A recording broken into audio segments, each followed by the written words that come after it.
सध्या सगळीकडेच उन्हाळा सुरू आहे, त्यामुळे प्रत्येकालाच काहीतरी थंडगार प्यावंसं वाटतं। अशा वेळेस आपण अगदी इन्स्टंट होणारं सरबत बनवत असतो, परंतु उन्हाळ्यामध्ये लिंबू सुद्धा तितकंच महाग होतं। अशा वेळेस एक चांगला असा पर्याय मी तुम्हाला सांगणार आहे। अगदी 1 रुपयामध्ये तुम्ही एकदम चविष्ट असा थंडगार असा ऑरेंज ज्यूस किंवा ऑरेंज रसना बनवू शकता। यामध्ये अनेक वेगवेगळे फ्लेवर असतात, जसं की मँगो तुम्हाला आवडत असल्यास तुम्ही तो फ्लेवर सुद्धा वापरू शकता। अगदी काही मिनिटांमध्येच हा एकदम चविष्ट असा सरबत बनवून तयार होतो।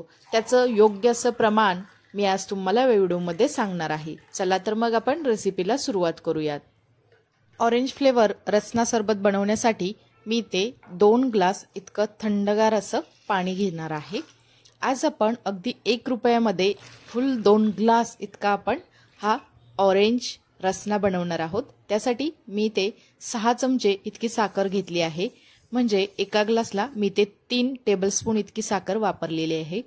तर इथे हा ऑरेंज फ्लेवर मी रसना घेतलेला आहे, तुम्ही ते बघू शकता। त्याची एक्सपायरी डेट वगैरे तुम्ही चेक करून घ्यायची आहे।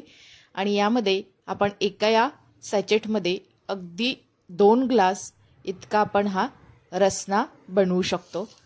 याची पावडर आपण यामध्ये टाकलेली आहे। आता आपण चमच्याच्या साहाय्याने याला अगदी व्यवस्थित असं मिक्स करून घ्यायचं आहे। साखर अगदी व्यवस्थित अशी विरघळली गेली पाहिजे।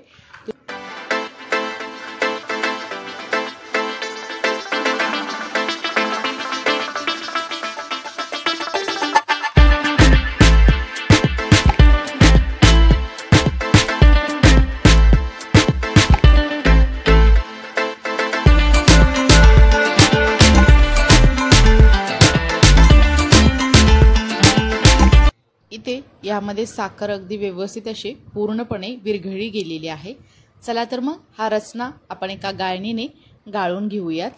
तर इथे अगदी 1 रुपयामध्ये तुम्ही 2 ग्लास इतका ऑरेंज फ्लेवर हा सरबत किंवा याला आपण रसना म्हणू शकता बनवू शकता। त्याचं योग्य असं प्रमाण मी तुम्हाला आज दिलेलं आहे, त्यामुळे त्याची चव एकदम मस्त होते।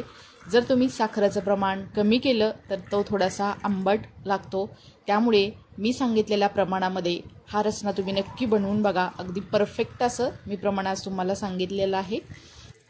तुम्हाला आवडत असल्यास वरून आईस क्यूब घालायचे आहेत आणि हा आपला अगदी थंडगार असा ऑरेंज फ्लेवर रसना इथे बनवून तयार आहे। तुमच्याकडे कोणी पाहुणे आले तरीसुद्धा तुम्ही या प्रकारचा रसना नक्की बनवून देऊ शकता। पाहुणेसुद्धा तुमचे अगदी खुश होतील। तुम्हाला ही अगदी इन्स्टंट होणारी एकदम सोपी असणारी ही रसनाची रेसिपी कशी वाटली हे मला नक्की कमेंट्समध्ये सांगा। रेसिपी आवडली असेल तर दीपाज किचन या यूट्यूब चॅनेलला लाईक, शेअर आणि सबस्क्राईब करा आणि शेजारील बेल आयकॉनवरती क्लिक सुद्धा करा। नंतर भेटूया अशाच एका रेसिपी सोबत। तोपर्यंत सर्वांना धन्यवाद।